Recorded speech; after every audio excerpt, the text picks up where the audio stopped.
भादो कृष्ण अष्टमी के भैल नंदलाल हो की जेलिया में पैदा भैले। देवकी के लाल हो की जेलिया में पैदा भैले। देवकी के लाल हो की जेलिया में पैदा भैले। जन्म के पहले प्रभु सपना देखाऊले। जन्म के पहले प्रभु सपना देखाऊले। सपना देख देव की बिनती कइले। सपना देख देव की बिनती कइले। जल्दी से ले लाया अवतार हो की दुखवाया पार बा। जल्दी से ले लाया अवतार हो की दुखवाया पार बा। भादो कृष्ण अष्टमी के भैल नंदलाल हो की जेलिया में पैदा भैले।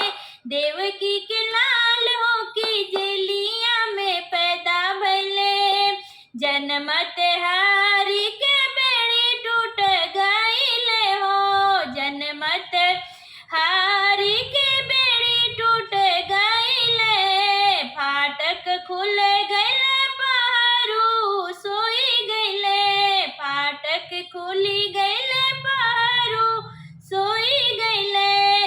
लेके चल भैले बसु। लेके चल भैले बसु। जसोदा के द्वार हो की जेलिया में पैदा भैले।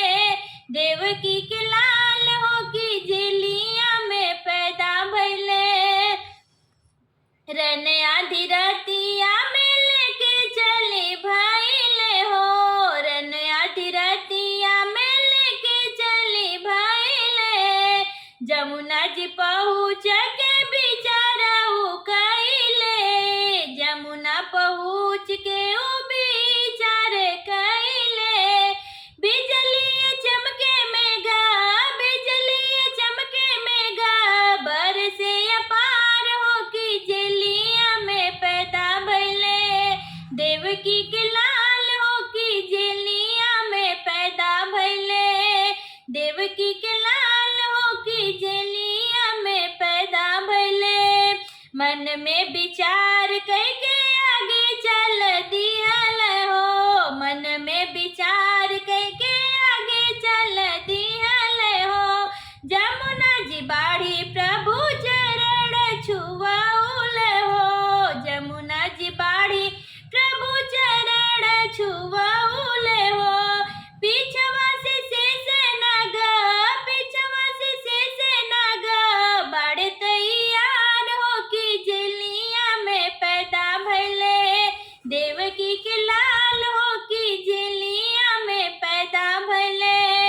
गोकुल पहुँच कन्या लेके चल भैले हो। गोकुल पहुँच कन्या लेके चल भैले हो। गोकुला से वासुदेव मथुरा में आइले हो। गोकुला से वासुदेव मथुरा में आइले हो। रोवेला कन्या पहरू जग तैयार हो की जेलिया में पैदा भैले। देवकी के लाल हो की जेलिया में पैदा भैले। जैसे देवकी